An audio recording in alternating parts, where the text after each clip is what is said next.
সিলেট থেকে ভাই বোন আসে রাত 12টা বাজে। তো সকালে ঘুম থেকে উঠে ভাই বোনের জন্য নাস্তা বানালাম আর সাথে রান্না বান্না করলাম। তো কি কি রান্না বান্না করেছি না করেছি সবকিছু আপনাদের সাথে শেয়ার করব। হ্যালো এভরিওয়ান, আসসালামু আলাইকুম। সবাই কেমন আছেন? আশা করছি সবাই অনেক অনেক ভালো আছেন। সকালে ঘুম থেকে উঠে এই তো একটু ভাজি পাকিয়ে নিয়েছি, সাথে রুটি বানিয়ে নিলাম। তো কাল রাতে এসেছিল আমার ভাই বোন, তো সকালে ঘুম থেকে উঠে একটু রুটি বানিয়েছি আর ভাজি পাকিয়েছি। এই তো আমরা সবাই মিলে খেয়ে নিচ্ছি একসাথে বসে। তো ছোট ছোট করে রুটি বানিয়ে নিয়েছি। যাই হোক, তারপরে এই তো নাস্তা টাস্তা সেরে নিচ্ছি। এই দিক দিয়ে আমার বোনজিও খাইতেছে। তো যাই হোক, খাওয়া দাওয়া সকালে নাস্তা শেষ করে এই তো দুপুরে রান্না করতে চলে আসলাম। তারপরে দোকানে গিয়ে একটা ব্রয়লার মুরগি কিনে নিয়ে আসলাম, দুইটা আর কি। তো ব্রয়লার মুরগিগুলো একটা রেখে একটা কেটে নিলাম। তো আজকে ব্রয়লার মুরগি রান্না করব আর সাথে তেলাপিয়া মাছ দিয়ে পটল দিয়ে রান্না করব। তো এদিক দিয়ে আমি সবকিছু কেটে কুটে ধুয়ে পরিষ্কার করে তারপরে এখন মশলা কষিয়ে এই তো মাংসটা দিয়ে দিলাম। দিয়ে সুন্দর করে এখন কষিয়ে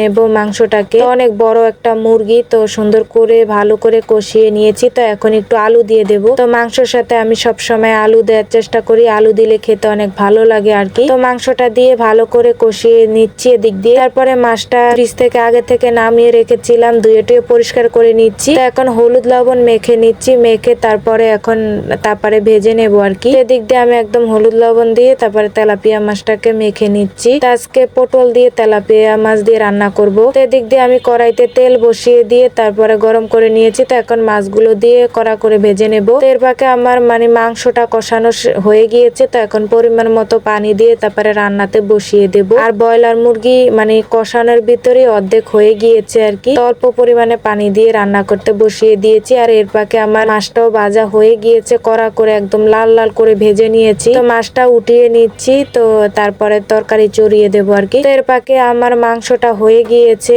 তো অল্প পরিমাণে পানি দিয়েছিলাম, তাড়াতাড়ি হয়ে গিয়েছে, মাংস অনেকখানি হয়ে গিয়েছে। তারপরে নামিয়ে এই তো মশলা কষিয়ে নিয়েছি, পটল আলুর তরকারিটা রান্না করে নেব। তারপরে কষিয়ে মশলা এই তো পটল আলুটা দিয়ে দিলাম, দিয়ে সুন্দর করে নেড়ে চেড়ে তারপরে কষিয়ে নেব। তো আজকে এই রান্না বাড়া করবো আর কি। তো পরে যা রান্না বাড়া করি তো আসে, তো সকালে ভাত দেব দুপুর বেলা আর কি। তো সকালে রুটি ভাজি খেয়েছে, তো এখন দুপুরে পটল আলু দিয়ে মাছ দিয়ে রান্না করেছি আর মাংস। তো এই দিয়ে দুপুরে খাওয়াবো আর কি। তো আমার বাবা হসপিটালে ভর্তি আছে, তো তাকে দেখার জন্য আমার ভাই বোন আসে। তো যাই হোক, আজকের ভিডিওটা এই পর্যন্তই। সবাই কেমন লেগেছে অবশ্যই কমেন্ট করে জানাবেন। আল্লাহ হাফেজ।